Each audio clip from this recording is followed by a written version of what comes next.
আমি ঢাকা বিশ্ববিদ্যালয়ে পড়ি নাই, আমার দুইটা ছেলে ঢাকা বিশ্ববিদ্যালয়ে এখনো রানিং আছে, পড়াশোনা করে। তো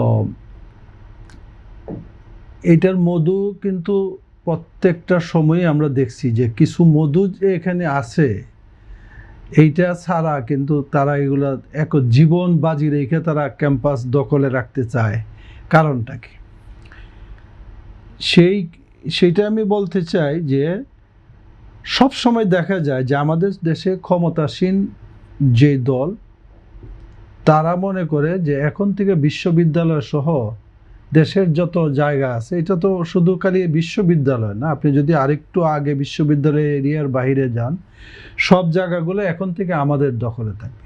টেম্পু স্ট্যান্ড যাইবেন, অথবা 5টা রিক্সা যদি এক জায়গায় দাঁড়ায়, সেখানে যদি একটা স্ট্যান্ড হয়ে যায়, তাহলে চাঁদা দিতে হবে। ফুটপাতে দাঁড়ায় যদি কেউ ডেলি কিছু বিক্রি করে, দেখা যায় যে বিক্রিও, তাকেও চাঁদার আওতায় নিয়ে আসে।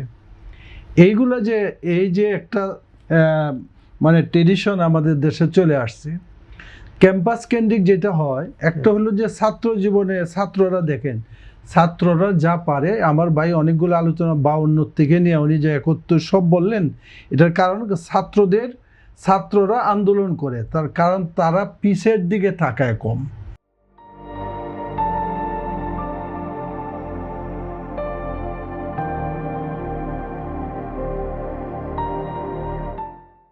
তাদের কিন্তু এখন নির্ভেজাল একটা জীবন, তারা সিদ্ধান্ত নিয়ে তাড়াতাড়ি অগ্রসর হইতে পারে, যেটা অন্যরা পারে না।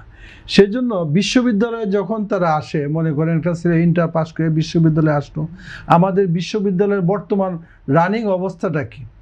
বিশ্ববিদ্যালয়ে তুমি আসছো, এইখানে তোমার বড় ভাই আছে, বড় ভাইকে মান্য করে সালাম দিয়ে সেখানে তোমার থাকতে হবে, প্রবেশ। তারপরে সিটের মধ্যে তাদেরকে কি করা হবে, যে এই বড় ভাইদেরকে সালাম করতে হবে, বড় ভাইরা যেখানে যে সময় যেতে বলবে যেতে হবে, সভা সমাবেশে তাদের পিছনে যেতে হবে।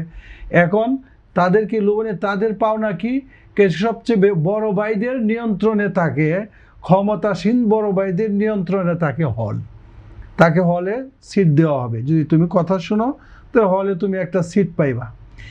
একটা ছাত্র যখন সে বিশ্ববিদ্যালয়ে ভর্তি হইল, আর বিশ্ববিদ্যালয়ে যদি তার হল থাকে, তাহলে এটা তো তার পাওয়ার অধিকার, সেটা স্বাভাবিকভাবেই পাওয়ার অধিকার।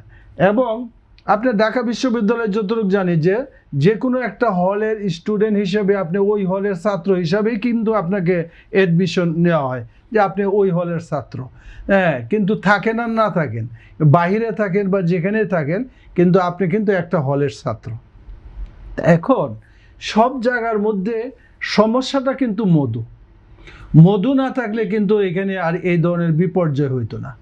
এখন মনে করেন যে আমাদের একেবারে সদ্য যেটা ছাত্ররা যেটা করলো, যেই কারণে আজকে তারেক রহমান প্রধানমন্ত্রী, বিএনপি ক্ষমতায়, অথবা অমুক তমুক তারা এমপি হয়েছে, মন্ত্রী হয়েছে, যাই হয়েছে, এইটা কিন্তু আমি যদি বলি যে এই আন্দোলনটা কোঠা বিরোধী আন্দোলন, কোঠা সংস্কার, কোঠা নিয়ে আন্দোলন শুরু করলো কারা? ছাত্ররা।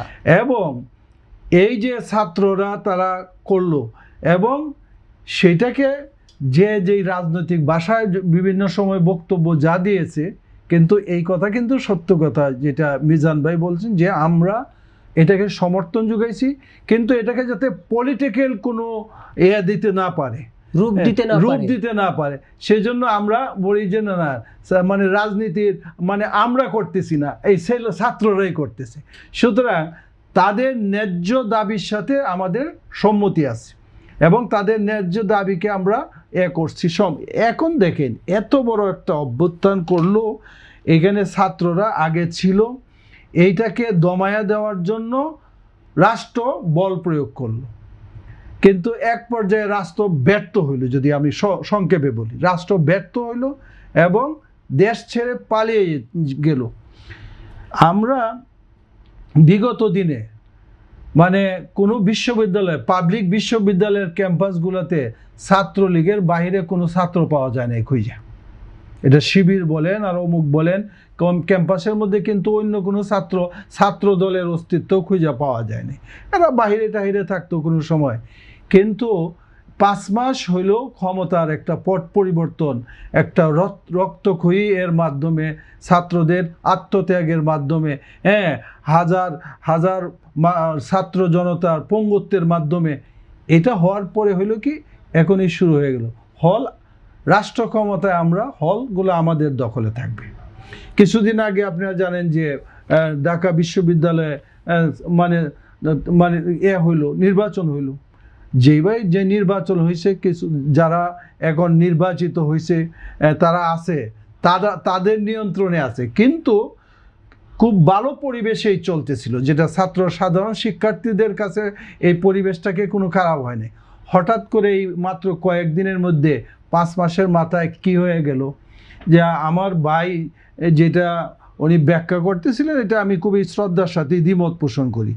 ওনার চীন যাওয়ার সাথে আমাদের ক্যাম্পাস উত্তপ্ত হয়ে যেতে হবে কেন? চীনে আমাদেরকে সহযোগিতা করবে দেশের জন্য, এজন্য এখন আমার সকল ক্যাম্পাসগুলোর মধ্যে আবার সেই অস্ত্রের ঝঞ্ঝনা নিয়ে আমাদের শুনতে হবে কেন? দৃষ্টিতে কেন? আর আমার দৃষ্টিতে কেন, আমি তো মনে করি যে যেই দলগুলা যাদের সমর্থনে আছে তারা চায় যে আমরাই এই এলাকার আমরা আধিপত্য বিস্তার করব, এবং এমনকি রাজনীতি আমরা নিয়ন্ত্রণ করব। মানে যে হলে থাকবো ঠিকই ছাত্র হিসাবে, কিন্তু এলাকার স্বাভাবিকভাবে রাজনীতি আগের মতো নিয়ন্ত্রণ করব, এবং হলের সকল ছাত্রদেরকে এই রেগিং টেগিং যেগুলোর বিরুদ্ধে আমরা বিভিন্ন সময় বলছি, সবগুলা কি আবার কি আগের মতো হবে? সুতরাং যদি এই ধরনের ছাত্রদেরকে যদি কেউ নিয়ন্ত্রণ না করে, ক্ষমতাসীন ছাত্রদেরকে বলি বা বিরোধী যারাই যেই জায়গায় অন্যায় করতেছে তাদেরকে যদি নিয়ন্ত্রণে না আনা যায়, তাহলে আমাদের শিক্ষাঙ্গনের পড়াশোনার পরিবেশ নষ্ট হবে, এই দেশ আস্তে আস্তে মেধাশূন্য হবে। এইটা হইল সবচেয়ে বড় খারাপ।